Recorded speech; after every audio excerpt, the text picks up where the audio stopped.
Hey gamers, Critical Blindside here with another Talk and Play. Today I'll be playing South Park Stick of Truth, which is the new South Park game released this week, and I'll also be talking about Twitch Plays Pokemon. So first, let's talk about the South Park game. This South Park game is a turn-based strategy game that kind of mirrors some of the Super Mario RPGs. The combat is your basic turn-based combat that have attacks that range from anything from melee to ranged attacks.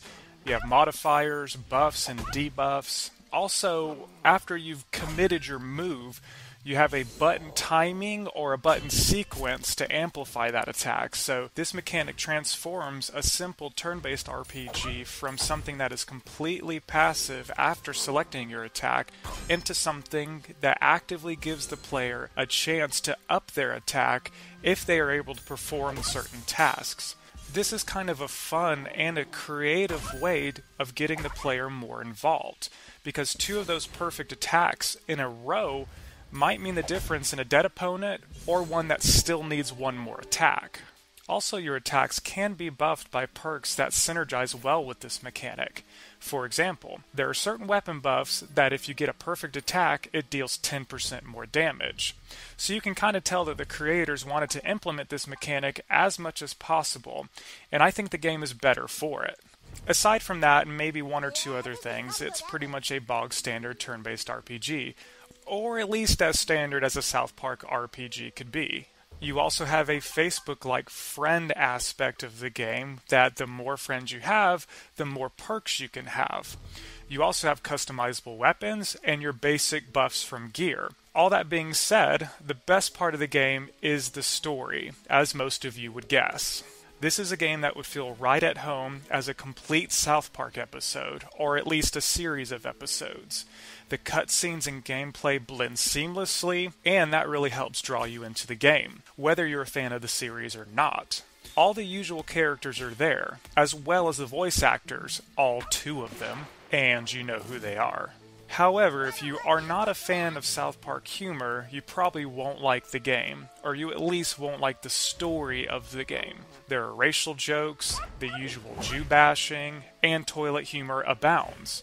But like I said, this game feels right at home as being a legitimate South Park episode, which I think comes as a surprise to none. It was very clear in the development that they wanted this to feel like you're actually in a South Park episode, which I think it pulls off rather nicely. But no matter how deep it pulls you into whatever kind of world, if you don't like the world, or if you don't find major aspects of that world appealing, you're just not going to like it. The next major part of the game is the character selection screen, which allows you to choose from the usual RPG tropes, with one exception being the Jew class. I told you it was South Park humor. The other classes, although a little less colorful, being the thief, the mage, or the fighter, all of which have their own perks that you begin with, and they're all separate from each other. And once you've chosen your character class, you are then presented with the task of customizing your character. Aside from the boring and lifeless user interface, which also shows up in the options aesthetic, the character customization is pretty decent. Everything looks kinda South Park-y, right down to the hair and the clothes, which again kind of helps sell you on this whole South Park world.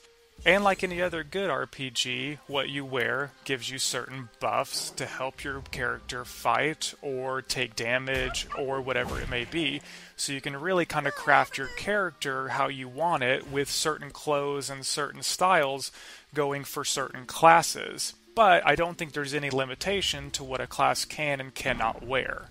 And after the character customization screen, you're thrust into the story, which, after about 3 hours of play, is pretty decent so far. It is humorous and deep enough to just barely get past your bullshit censors. But overall, I would say it lives up to about 10% of the hype surrounding it. Am I saying it's a bad game? Hell no. It's an amazing game, and I absolutely love it. That was kind of more of a commentary on the hype itself than that of the game.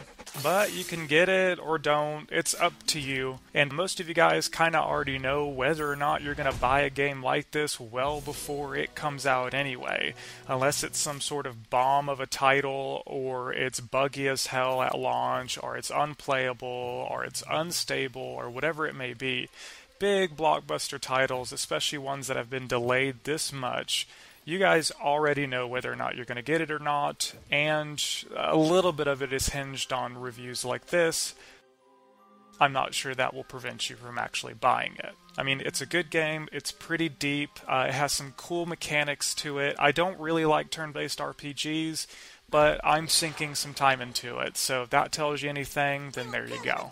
Moving on to our discussion topic, it is Twitch Plays Pokemon, TPP for short. So Twitch Plays Pokemon started as a stream mod on Twitch that allows game input from chat. These inputs can be things like left, right, start, back, etc.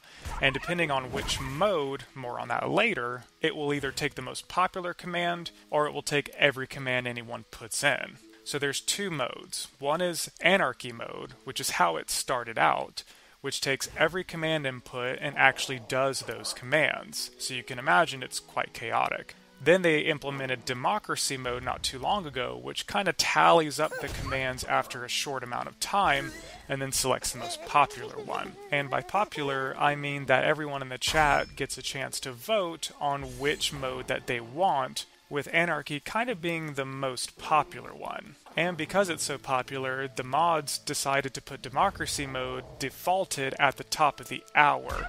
And that's just in case Anarchy mode dominates and Democracy doesn't get a chance to have any kind of impact whatsoever. So if you think about it, this kind of thing resembles something of a chaotic system, which many intelligent-sounding YouTube channels are picking up on this chaotic system and comparing it to other chaotic systems, and praising it because Twitch Plays Pokemon actually accomplished a task. After 16 days of constant play, Twitch Plays Pokemon actually beat Pokemon Red.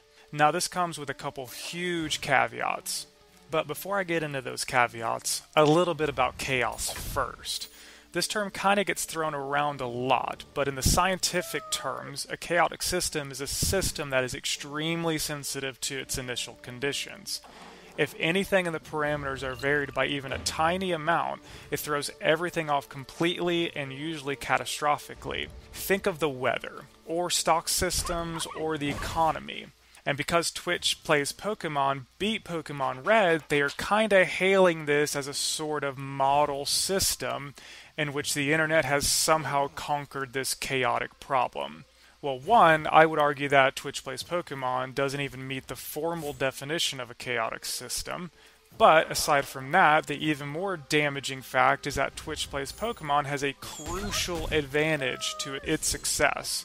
But it also has kind of a unique problem, and that problem comes in the form of trolls. So there's not any precise figures out yet, but from what I've gathered by watching and participating, I would estimate that maybe a third or even half of the users on the stream are there solely to impede the progress of the game.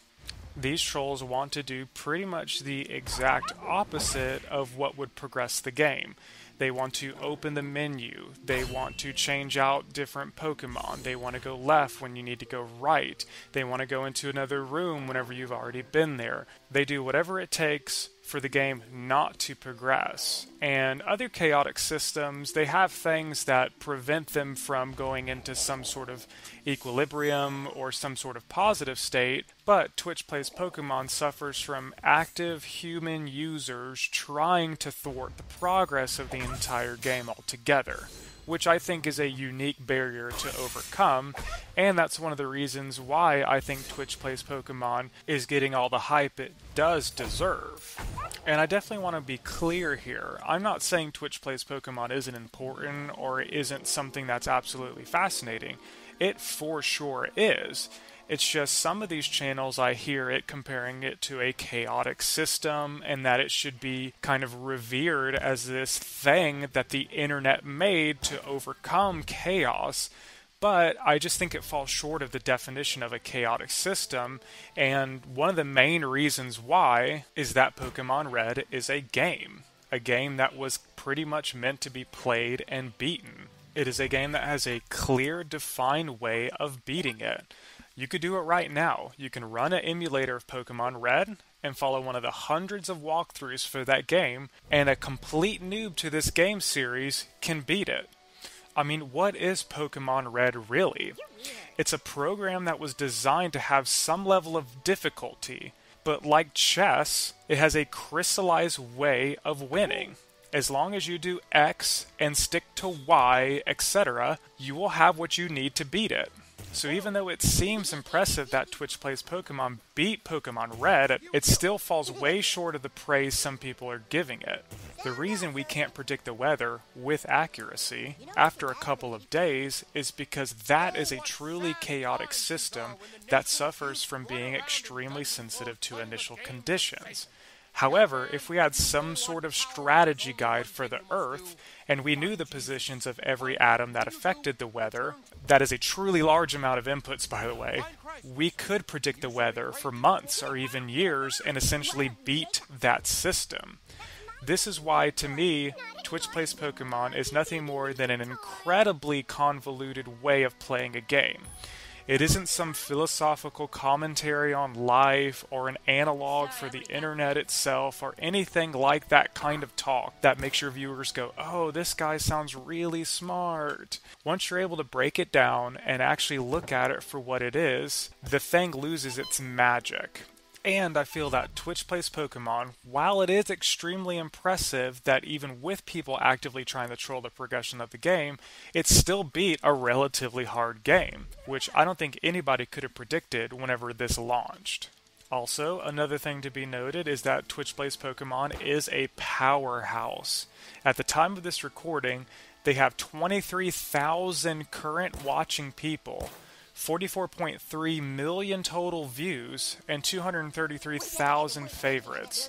It is an extremely popular stream, filled with people trying to progress and people trying to impede the progression, and it's just absolutely fascinating to watch this game unfold and see what happens with Pokemon Crystal. Will they beat it like they beat Pokemon Red? Who knows? All I know is that I love tuning in and watching the game unfold, and I'd love to see where they take this in the future, or if this thing kind of dies out like all the rest of the internet fads do. Either way, Twitch Plays Pokemon is a major phenomenon brought to the world by gamers. Well, that about wraps up another Talk and Play. Thank you guys so much for listening, and I'll see you next time.